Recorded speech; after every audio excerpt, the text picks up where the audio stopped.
Well, I don't know how I'm going to do this subtly, so I'll just say, Lynn, don't look at us while we're signing this card for you.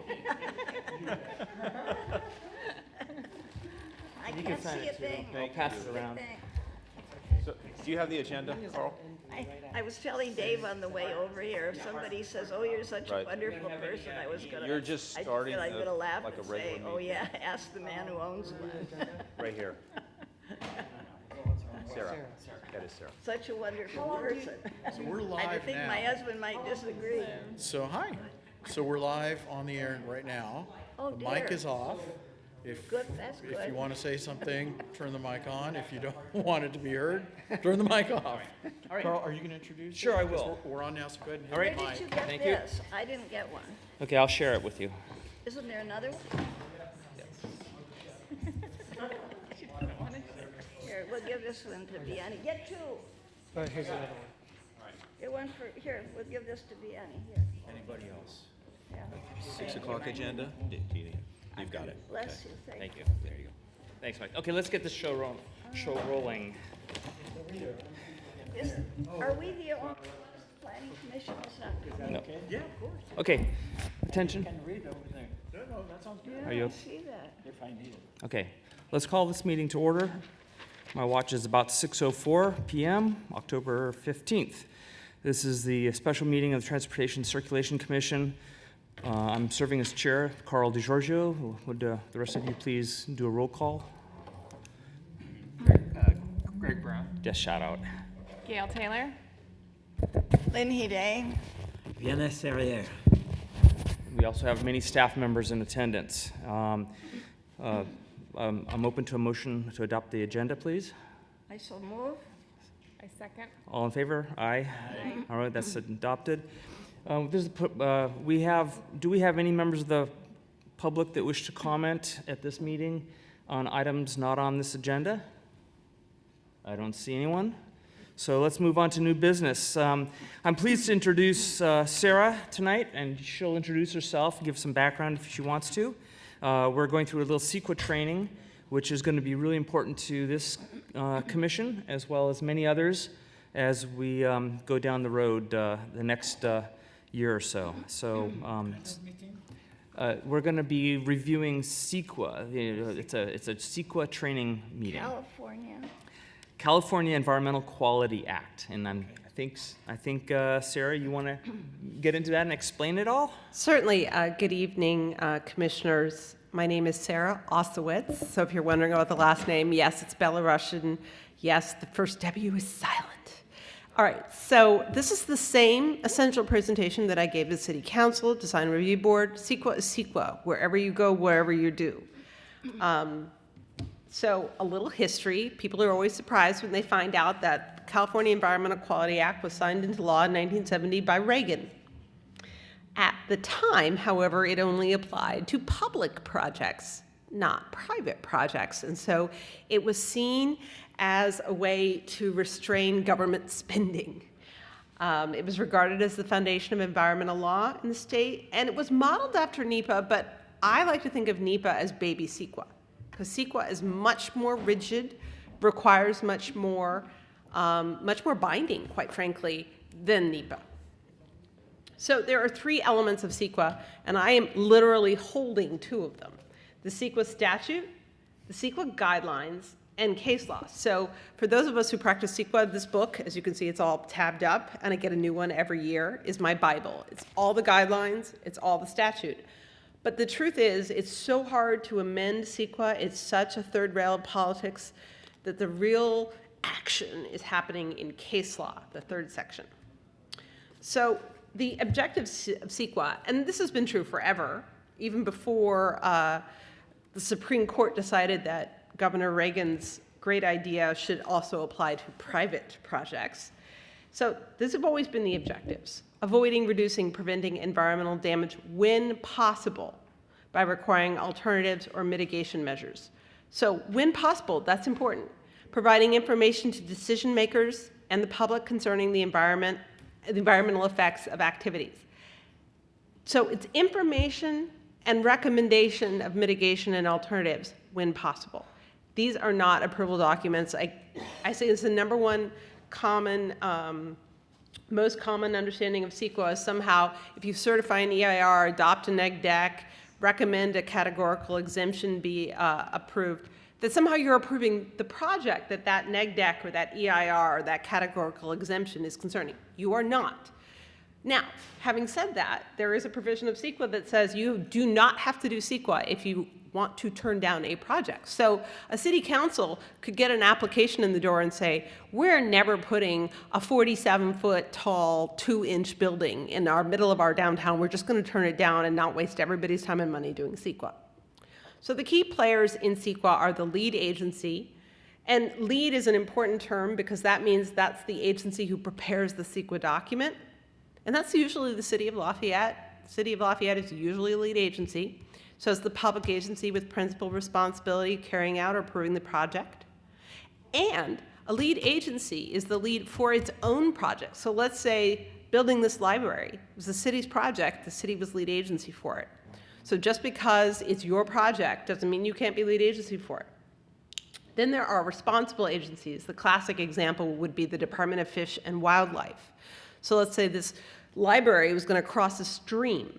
Well, the fact that it's going to cross a stream is very important and requires environmental review by the Department of Fish and Wildlife and something called a stream bed alteration agreement.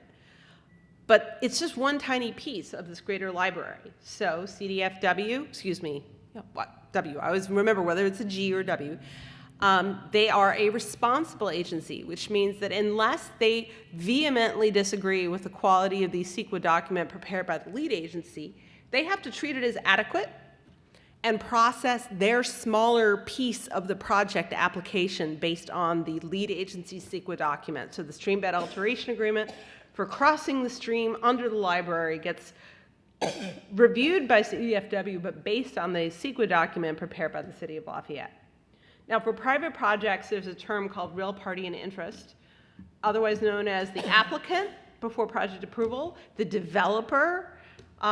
You hear those terms all the time. Real party in interest is a little bit confusing for people. Real party in interest is a litigation term, meaning literally they own the real estate. They have an interest in the actual building. So let's say the library was privately applied for. Well, the city would still be the lead agency, but the real party in interest would be the owner of the library. And then, of course, we have the public. So CEQA is a public information statute. There's actually case law where I think it's the first district says, the point of CEQA is to rub information in the noses of your elected. Literally. Make them confront it, make them say, yes, we want to do this no matter what we have disclosed, because CEQA is an information document. Well, if it's an information document, then public participation is obviously essential. CEQA has numerous opportunities for the public to participate in that process. And in doing so, literally, rub the noses of the electeds in their decision. We see you. You have told us what this project is. We've told you what we think of it. Now you've done CEQA. Now go off and decide if you're going to approve this project or not. We know what you're doing. So there's the three parts to the CEQA process. And here's where doublespeak comes into term. A project is a specialized legal term under CEQA. In other words, you could do something that you or I in our everyday life would call a project, but it wouldn't be a project for purposes of CEQA. So if it's a project, then it's subject to CEQA. And I won't get into a lot of details about that, but easily said, a ministerial permit is not a project. So if you don't need, let's say I propose to demolish this library, and all I have to do is follow the building code to do it, and I get a demolition permit. Well, there's no discretion there. No one's deciding whether or not to demo the library. They're just deciding whether my proposal to demo the library complies with the building code. Then it's not a project. I mean, you and I will call it a project to demolish a building, but it's not a CEQA project. Okay, so is it a project? Then, is it exempt? So the state decided a long time ago that there are tons of projects that might have an impact on the environment, but it would be an enormous waste of everybody's time and against public policy, frankly, to conduct extensive CEQA review on them. A classic example would be a single-family home. Setting aside certain exceptions, a single-family home, only one, is not subject to CEQA. That's a Class 3 exemption. So let's say it's not exempt, though. Oh, and by the way, exemptions can be categorical or statutory. My favorite example, the state legislature years ago voted to exempt the 1984 Los Angeles Olympics from CEQA. So none of the construction for the Olympics was subject to CEQA.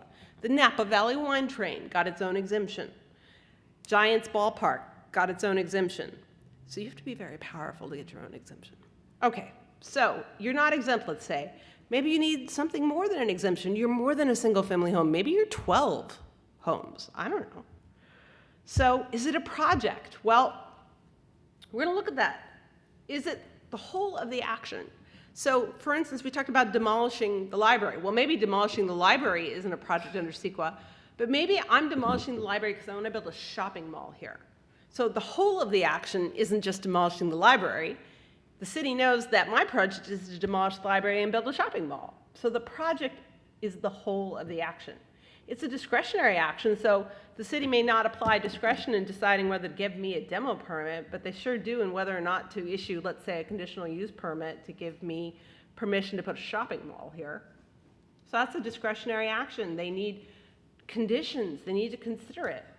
So these are the kinds of projects that generally are subject to CEQA: amending your general plan, most but not all zoning ordinances, lots of permits, licenses, other entitlements. So here in Lafayette, demolition is not discretionary. In San Francisco, everything is discretionary. So demolition permits require CEQA, but not in Lafayette.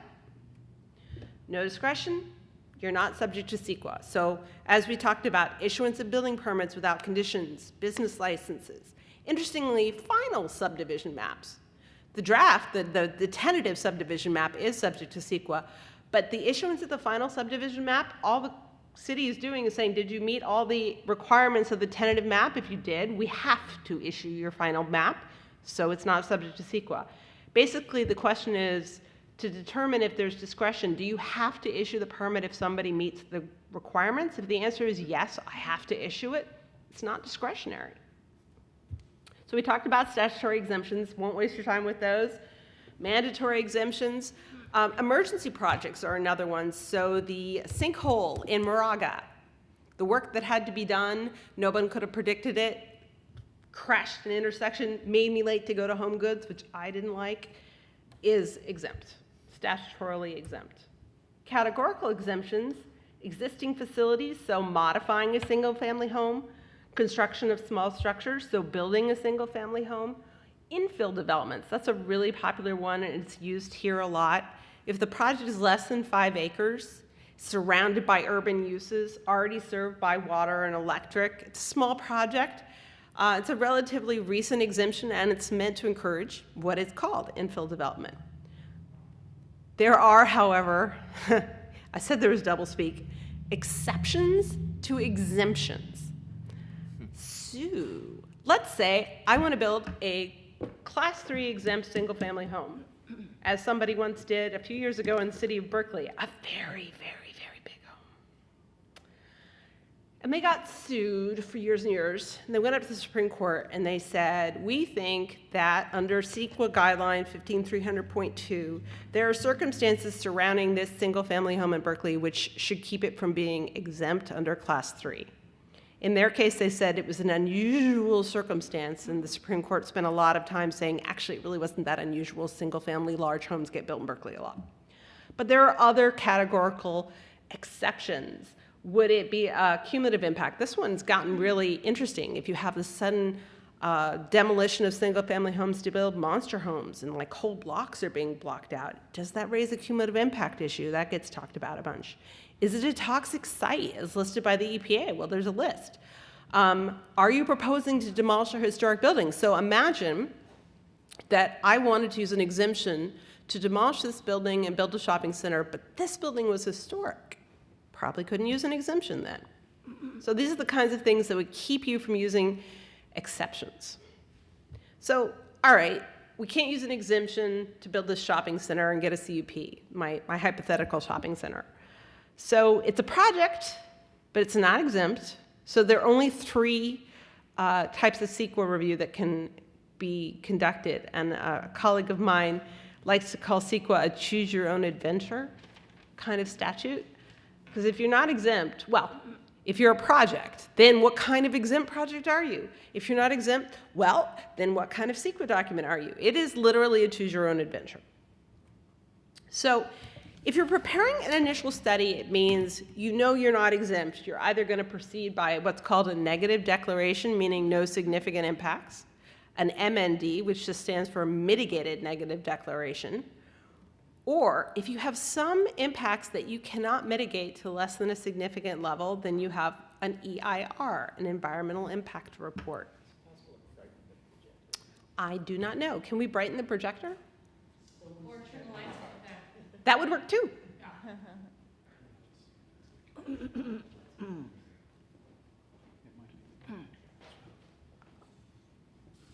I'm technologically deficient, so.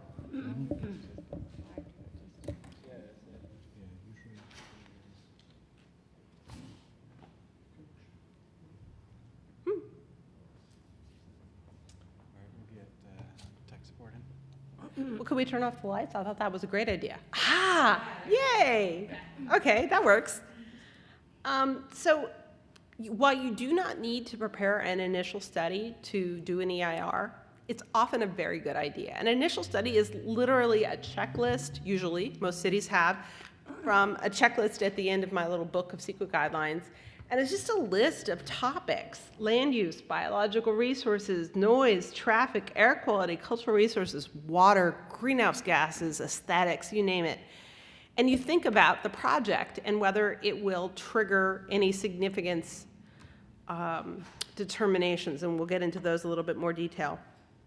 So this is something that the city prepares. Now, obviously, an initial study covers a wide variety of subjects.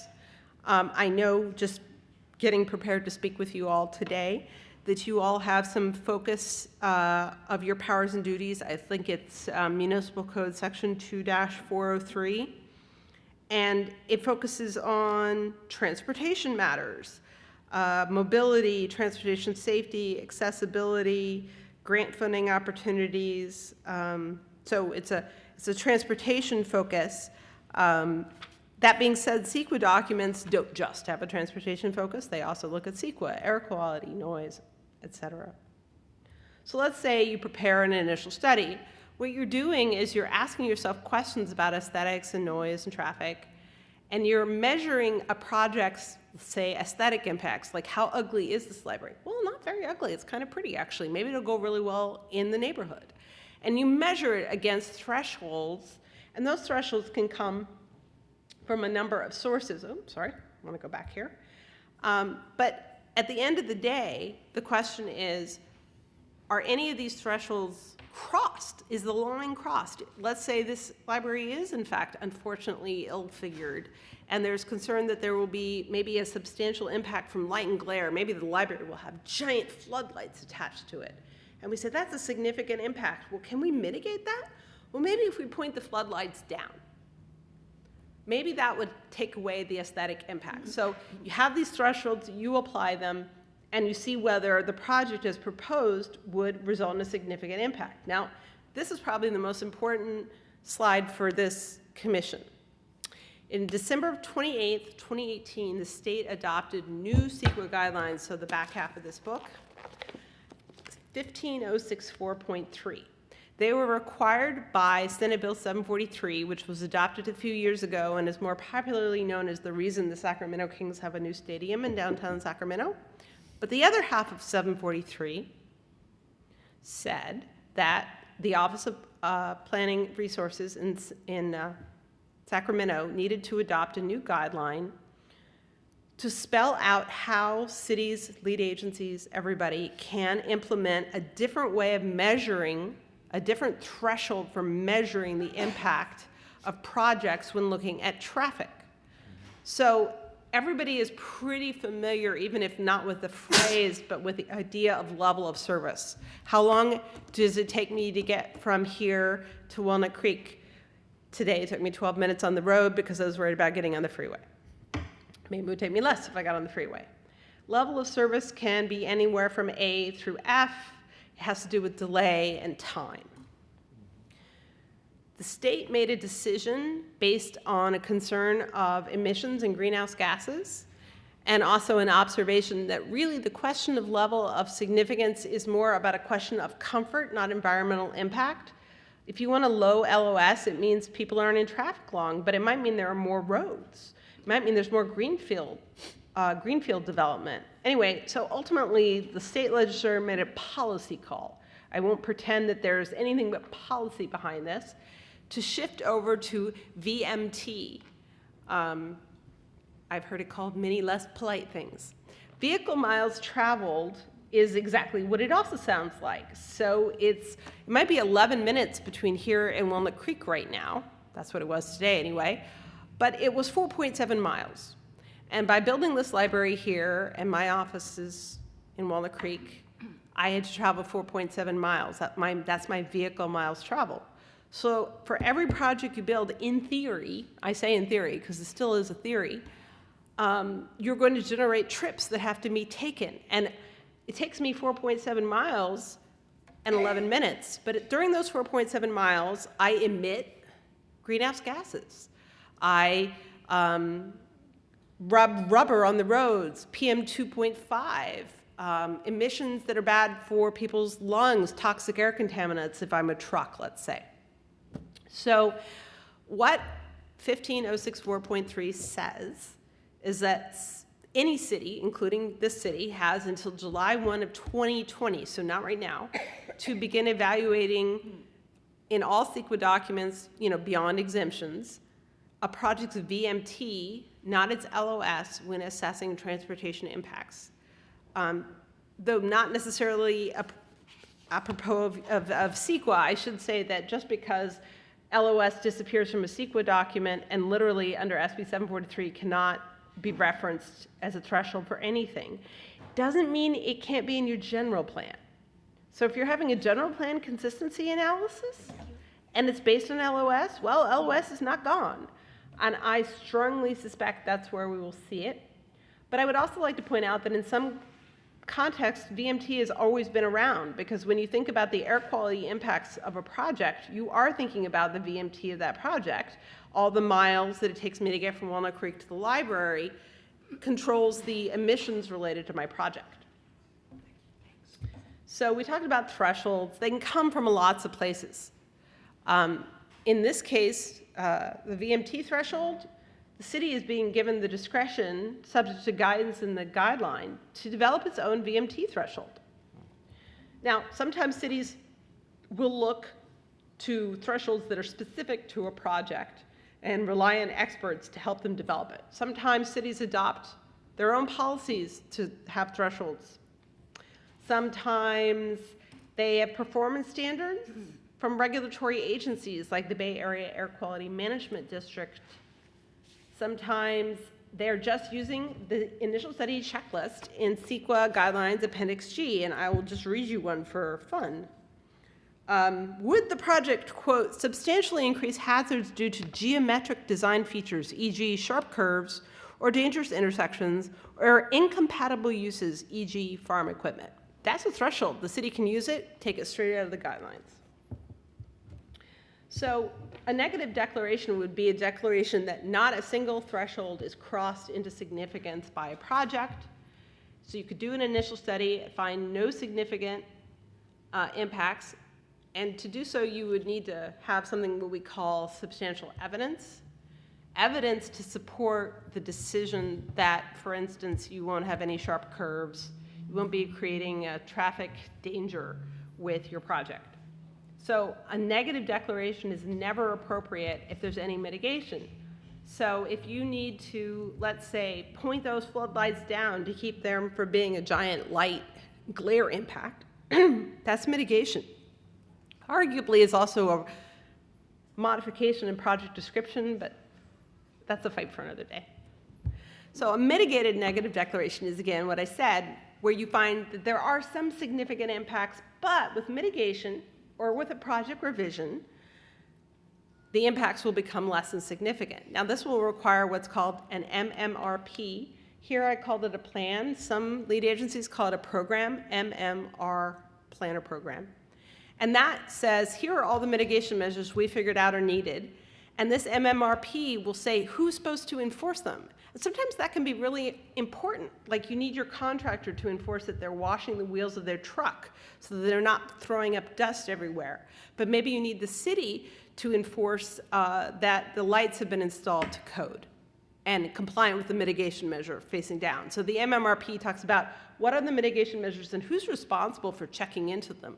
Because the CEQA document is no use to you if it dies the moment it's certified. Now there's according to case law, a low threshold for triggering preparation of an environmental impact report. It must be prepared. This is literally straight from code. I know it's a mouthful. If there is any substantial evidence to support a fair argument that the project may have significant environmental impacts. So if the city receives substantial evidence, like an expert report from a traffic engineer, of a fair argument that a project may, not will, but may have a significant effect on the environment, it must prepare an EIR regardless of the city's own expert. Even if the city's own traffic engineer says, no, that's not right. If the other fella or gal has substantial evidence to support their fair argument, in theory, you're supposed to do an EIR. And this is the reason why negative declarations and mitigated negative declarations are particularly susceptible to litigation. I'm not saying they're all challenged, but they are particularly susceptible to litigation because the challenge isn't whether something will have an impact, it's whether it may. And if you can afford to hire a specialist, an expert. So a fair argument, again, is just may. It's just may. But what isn't a fair argument? I'll give you an example that we had in Davis a few years ago. It was a traffic example. Somebody said, well, the traffic at this intersection is really bad, and this hotel is going to make it worse. And they got a letter from a traffic engineer saying it's going to make it worse. But when you read his letter, it turned out he'd actually never been there and he'd never studied the intersection. He just lived nearby and sometimes drove through it. And he was honest enough that that's really all his letter said. And that wasn't substantial evidence. Somebody saying, boy, this traffic is bad, and I am also a licensed traffic engineer is not the same thing as I am a licensed traffic engineer. I went out there and clicked and counted and checked. So fair argument has to be supported by substantial evidence. Some contexts, substantial evidence can be what we call lay evidence.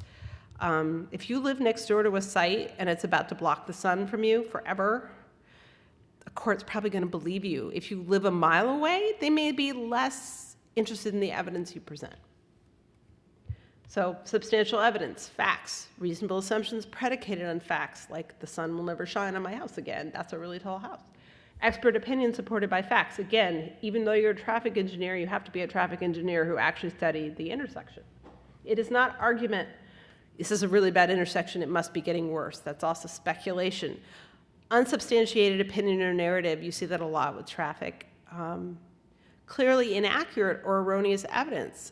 This sometimes happens. Someone say, I know there's more accidents on this street than any other street in the city. They feel that way. They genuinely do, but it just may not be true. There may not be a hazard. Evidence that is not credible, same story. The other thing that you see a lot is evidence of social and economic impacts that do not contribute to and are not caused by physical impacts to the environment. So the classic one I see is this project is going to be terrible for my home value. Price of my house is going to just take a dive because no one's going to want to live near X. That is not an environmental impact, that's a social or economic impact. So one of the nice things that CEQA allows done sometimes is what we call tiering. If you prepare a general plan EIR or a programmatic EIR, for instance, as Lafayette did for its downtown, you can tier from it. And that tiering sometimes means that no CEQA work is required. Sometimes it means only a site-specific EIR is required that can narrow down the number of things the document needs to talk about. Unless you want to go into a lot of detail on that, I will kind of pass on from this slide, because this could be, and has been in my experience, a whole 8 hours of your day to talk about how to tier from CEQA documents. But when you are brought a document that says it's tiering from another CEQA document, it can be from an MND, it can be from an EIR, it is a completely valid and viable approach. So we talked about CEQA, and we talked about preparing EIRs and negative declarations or MNDs, And earlier we talked about this is a public process. The public's involvement is critical. So CEQA has developed two different ways in which the public can get involved in EIRs and MNDs. Very rarely are NDs prepared, so I'll just talk about MNDs. So a 30 to 45 day public review period for EIRs, or a 20 to 30 day review period for NEGDECs. Technically, you're supposed to do 30 or 45 days if a project has regional significance. In my experience, almost all EIRs get a 45-day period, and NEGDECs only get a 20-day period if they are truly small, truly local. But it does happen. The difference between these public review periods isn't just their length.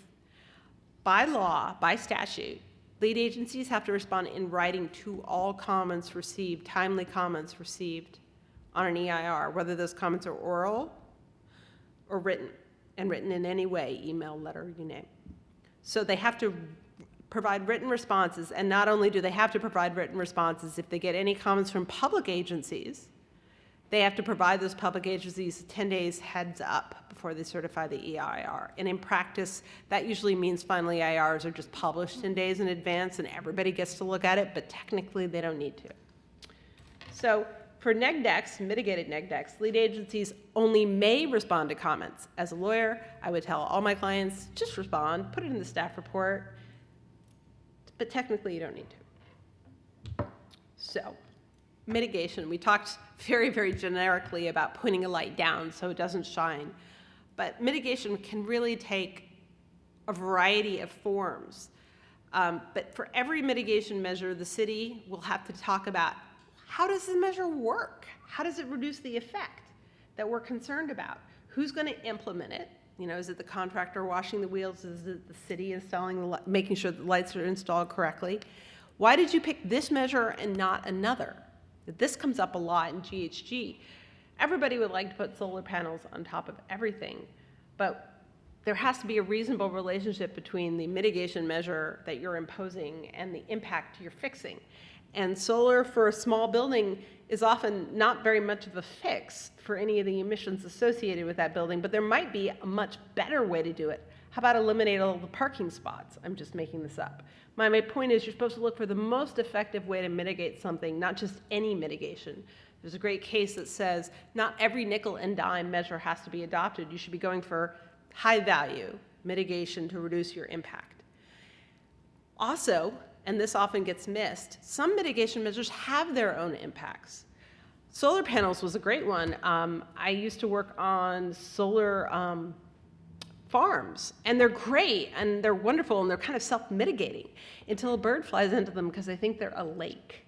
So sometimes mitigation has its own impacts, and if you don't evaluate the impacts of imposing the mitigation measure, you haven't complied with CEQA, which is fascinating.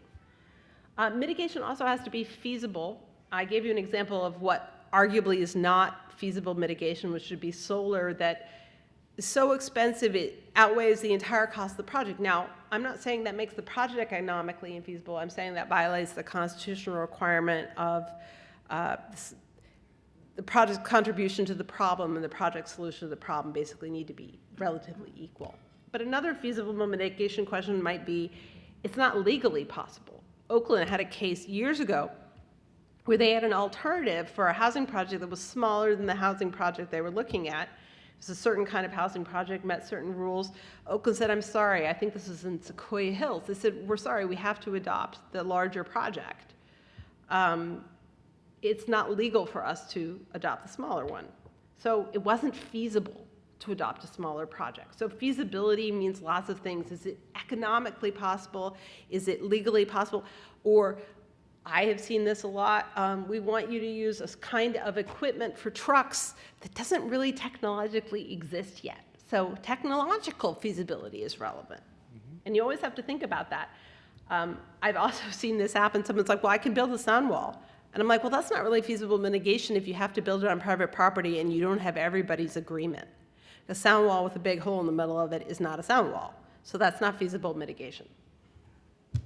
So there's also this question of conditions of approval versus mitigation measures.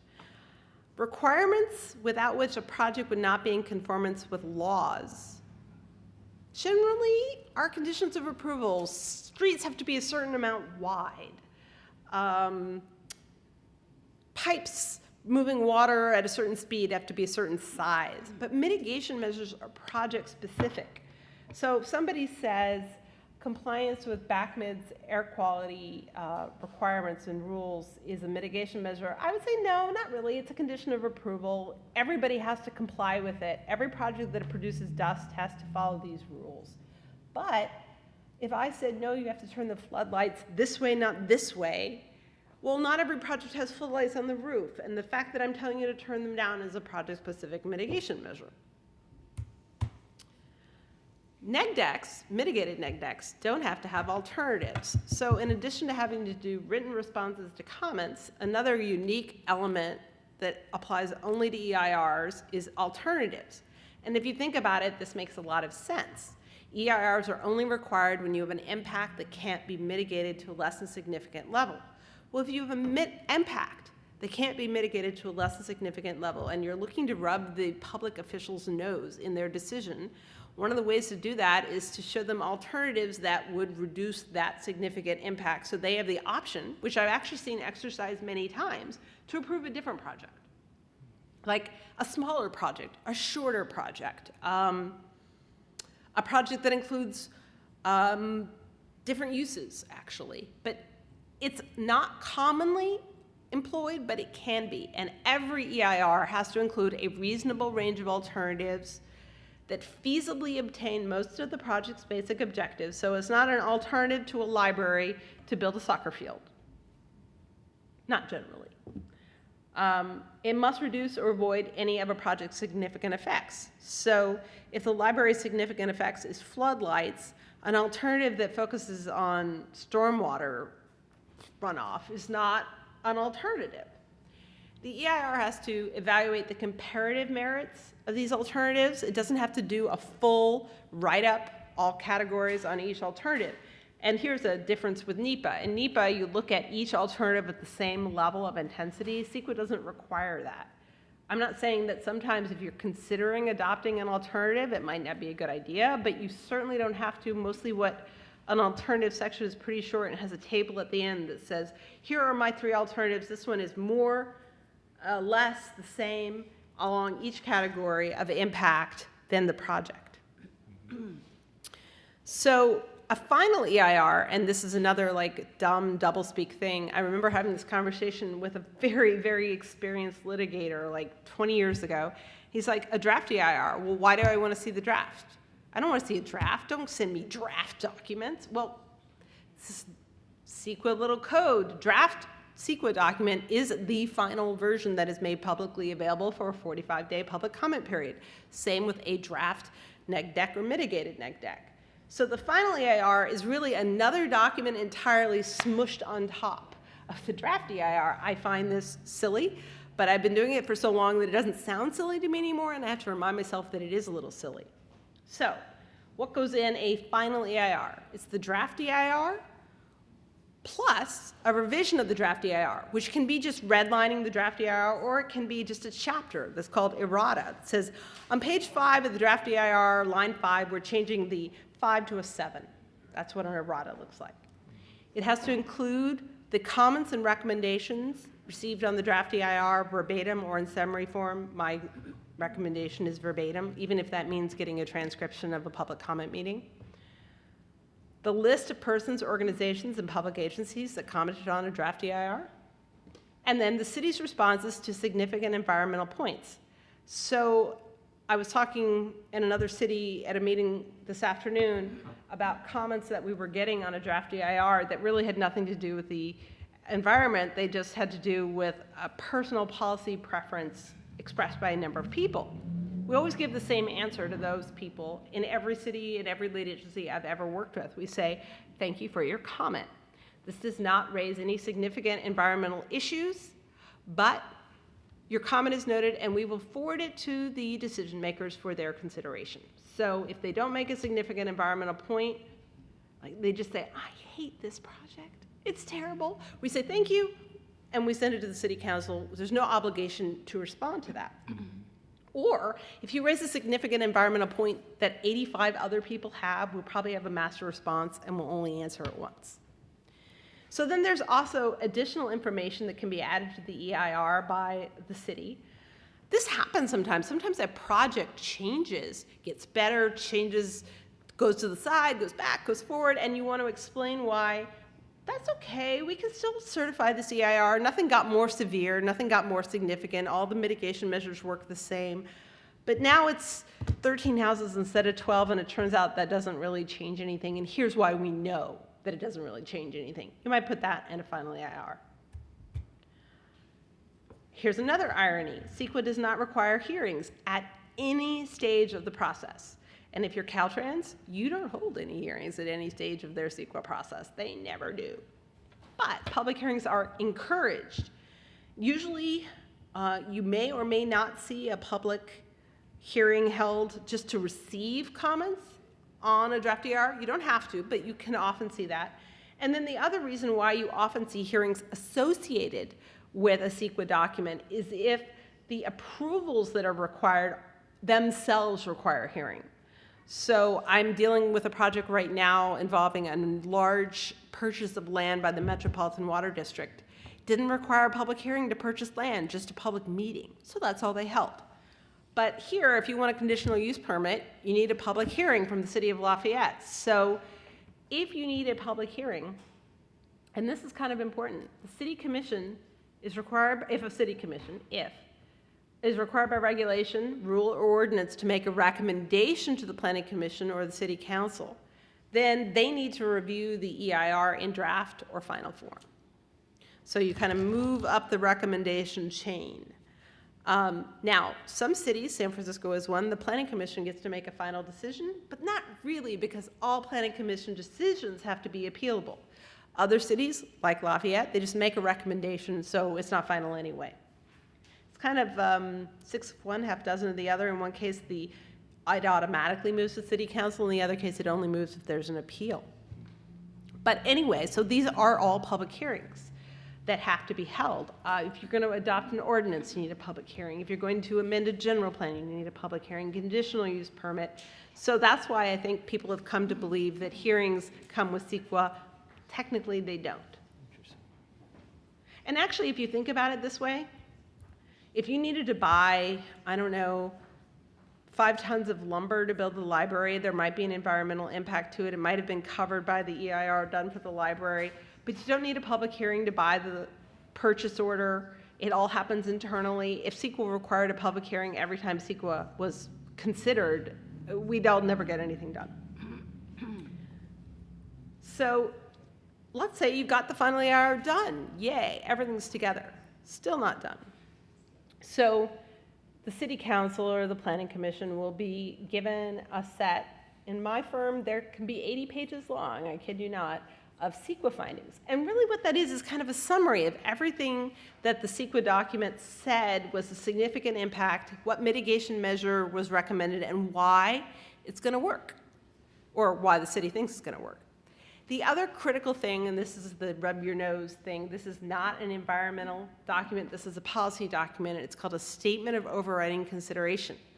So let's say the project will have a significant impact that cannot be mitigated.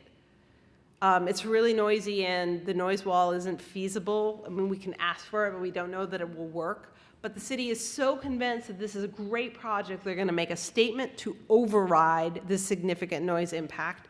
And it's not based on environmental goodness, it's based on why they think the project is just really good and it's helpful to the city and they want to do it. They can't proceed, even after certifying the EIR, to approve the project if it will have any significant unmitigated impacts unless they do this statement, which is a purely policy statement. So this is everything I just said. Sorry. So one of the reasons that we don't usually do MNDs is because fair argument is a very easy standard to overview. But bottom line, any person or agency that objects to a project can sue after it's approved. They can't sue before it's approved. So if you just certified the EIR, like what are you suing about? Nothing got approved. But after it's been approved, pursuant to the EIR or the neg deck, they need to have objected to the project before project approval. And more importantly, I think, somebody, not them, but somebody must have raised every issue they want to raise in litigation to the lead agency before project approval, because that's the point of exhaustion. If you don't know that someone doesn't like something, how can you fix it? Now, it's true that there are some things, as we discussed, that don't require hearings. So they don't require exhaustion for categorical exemptions that don't go to hearing or meeting, because nobody knew to raise their hand and say, we don't like this. But especially in the EIR MND context, when there's been a hearing, plenty of opportunity to exhaust, and you're required to. So if you file a notice of exemption, suit has to be brought within 35 days, and this is like drop dead. They will dismiss your case. If it's an EIR, a neg deck, or a mitigated neg deck, you have to file a notice of determination as opposed to a notice of exemption. Within 30 days, you have to sue. And there's a real downside to not filing this notice, a 6-month statute of limitations. This is another difference with NEPA. I think NEPA is it's like 3 or 4 years before a court gets fussy that you're just now suing. So CEQA is a really short one, and that's because there's lots of case law and statute that says we need CEQA to be expedited. People, real parties in interest, lead agencies are entitled to certainty about their project. Otherwise, they're just suspended in midair. Now, we can talk about how long they might be suspended in midair during litigation, but at the very least, the statute of limitations is very short. All right, I am happy to say that we have over 10 minutes left, during which we don't have to do anything at all, or during which I can answer any questions that you might have. Okay, I think I've got some questions, and I'm sure others do too. Maybe you go back one slide there to the question on, maybe you can clarify, someone bringing suit that the EIR is not done correctly, or? Sure. Yeah. So they can bring suit on a lot of things, but the CEQA element of their lawsuit, which may be the whole lawsuit or may just be a part of it, is an allegation that either procedurally or substantively the lead agency didn't comply with CEQA before it approved the project, because that's what the CEQA statute says. It says you have to do this informational document substantively and procedurally correctly, or you can't approve the project. So the lawsuit would say you substantively and or procedurally screwed up, so I want you to void that approval until you go back and do CEQA right. Thank you. Other questions? Mm-hmm. I have Go one. ahead, go ahead. Could I have the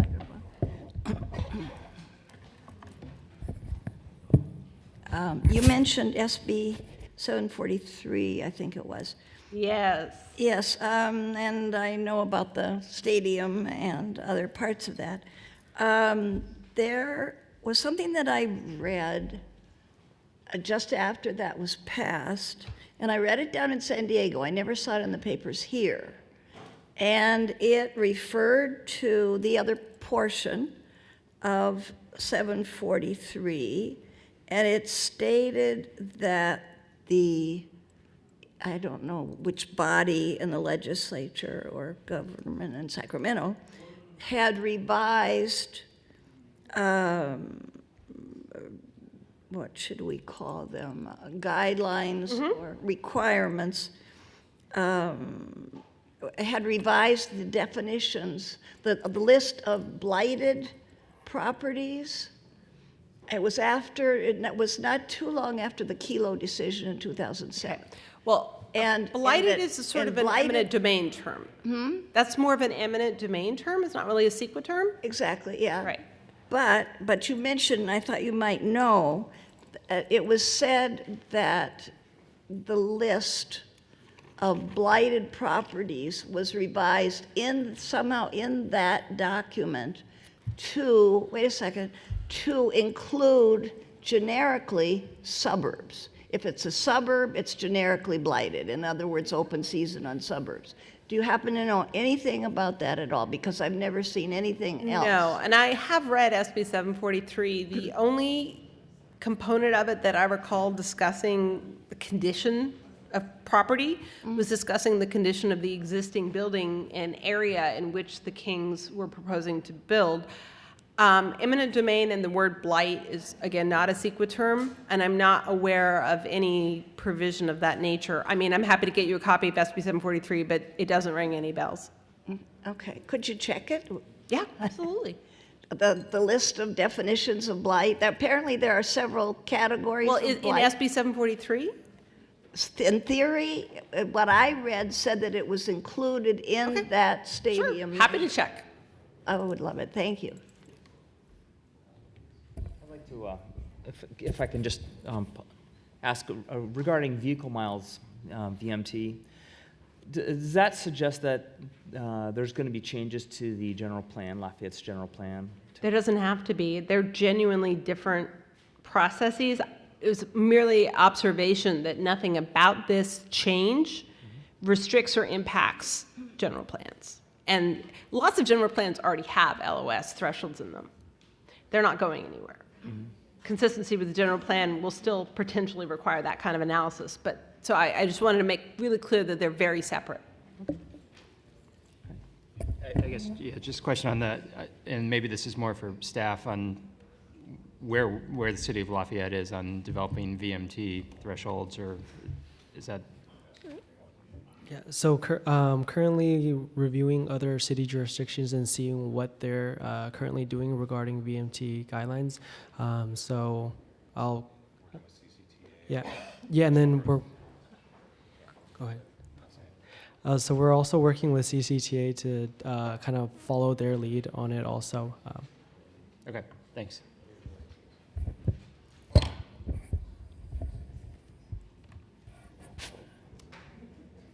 I remember what I was going to say.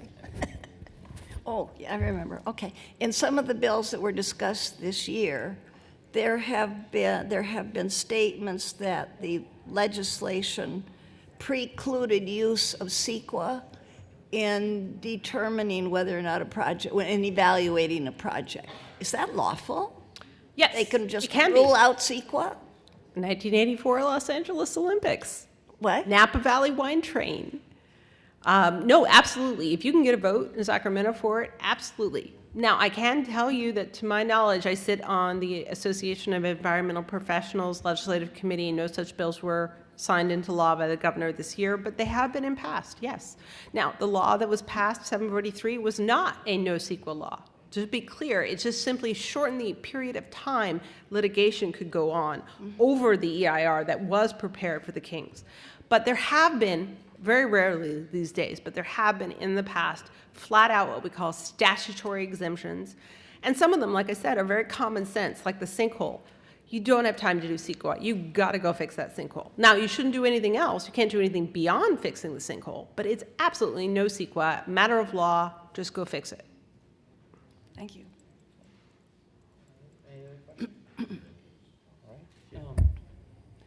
Well, thank you very much for your presentation.